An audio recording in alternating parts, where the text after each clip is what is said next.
ఇప్పుడు ప్రస్తుతం ఉన్న మేజర్ ప్రాబ్లం ఏంటంటే సైబర్ క్రైమ్. నేను చాలా సందర్భాల్లో చెప్పాను, సైబర్ క్రైమ్కి కారెవరు అతీతుడని. అందులోని మనకు వెళ్ళిపోవడానికి మీరైనా అవ్వచ్చు, నేనైనా అవ్వచ్చు, పెద్ద ఐఏఎస్ ఆఫీసర్ అయినా అవ్వచ్చు, నా పక్కన కూర్చొని మా పోలీస్ డిపార్ట్మెంట్ అయినా అవ్వచ్చు.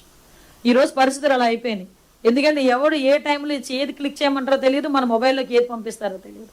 సో ఇది ఒక మెయిన్ మనకి ఇప్పుడు గాంజా ఎంత మనం కాన్సన్ట్రేట్ చేయాల్సి వస్తుంది, at the same time cyber crime మీద కూడా అంతే కాన్సన్ట్రేట్ చేయాల్సి వస్తుంది. వాళ్ళని ఎలాగ ఎమోషనల్ బ్లాక్మెయిల్ చేయడం, డిజిటల్ అరెస్టులు చేస్తామని చెప్పడం, ఓవరాల్గా ఒక సైకలాజికల్గా వాళ్ళని ఒక డిప్రెషన్లోకి తీసుకెళ్ళటం, లేకపోతే ఆశ చూపించడం. ఈరోజు చూసుకుంటే ఈ లాస్ట్ కరోనా టైంలో మ్యాక్సిమం ఇది చాలా ఎక్కువగా పెరిగింది.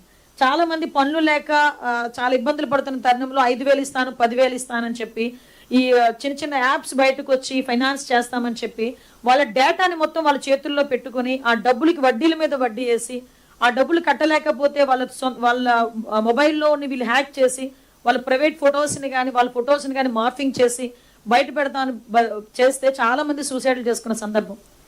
నిజంగా నాకు ఆశ్చర్యం అనిపించేది ఏంటంటే ఈ సైబర్ క్రైమ్లో కూడా ఎక్కువ మంది విక్టిమ్స్ ఎవరున్నారా అంటే హైలీ ఎడ్యుకేటెడ్, అంటే ఒక భయాన్ని క్రియేట్ చేసి డిజిటల్ అరెస్ట్లు అంటారు. మొన్న రీసెంట్గా నాకు నిజంగా చాలా ఆశ్చర్యం అనిపించింది. ఒక విజయవాడలో ఒక పెద్ద ఆయన డబ్బులు వేయడానికి వెళ్తే ముందు banker at the same time police department వాళ్ళు వెళ్ళి వద్దు అని చెప్పారు. ఇది నిజంగా డిజిటల్ అరెస్ట్, మీకు సైబర్ క్రైమ్ వాళ్ళు వద్దండి అని చెప్తే ఆయన ఆ రోజు బయటకు వచ్చి ఆ భయాన్ని తట్టుకోలేక నెక్స్ట్ డే వేరే బ్యాంక్కి వెళ్ళి డబ్బులు కట్టేశాడు, దగ్గర 80 లక్షలు.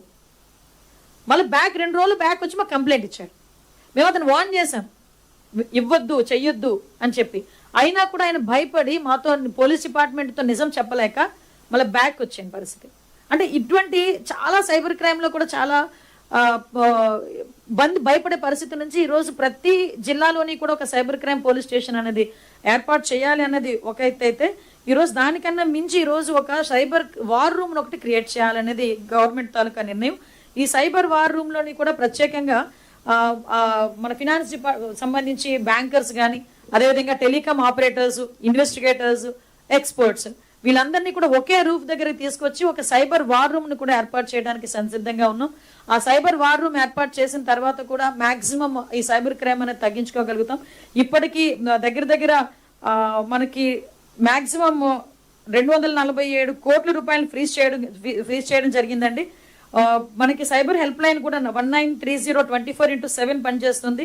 అట్ ద సేమ్ టైం మీ అందరికీ తెలుసు ఇంకొక పెద్ద ప్రాబ్లం ఏంటంటే సోషల్ మీడియాకి సంబంధించి చాలామంది ఇష్టానుసారంగా ఇటువంటి పోస్టులు పెట్టినా కూడా, కొంచెం అన్యూజువల్ పోస్టులు ఏదైనా పెట్టినా కూడా వాటన్నిటిని కూడా 8,000 కంటే ఎక్కువ చట్టవిరుద్ధమైన ఆన్లైన్ కంటెంట్లు కూడా తొలగించడం కూడా జరిగింది.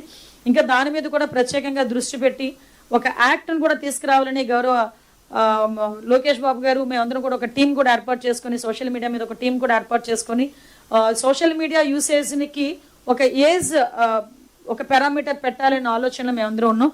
దానికి కూడా అందరూ కూడా సపోర్ట్ చేసే పరిస్థితులు మన అందరికీ కూడా కనిపిస్తున్నాయి. వీటితో పాటు అంటే ఇందాక నేను చెప్తూ మర్చిపోయా, ఈ శక్తి టీంకి సంబంధించి మొన్న రీసెంట్గా ఒక 2 ఎగ్జాంపుల్స్ కూడా చెప్పాలి.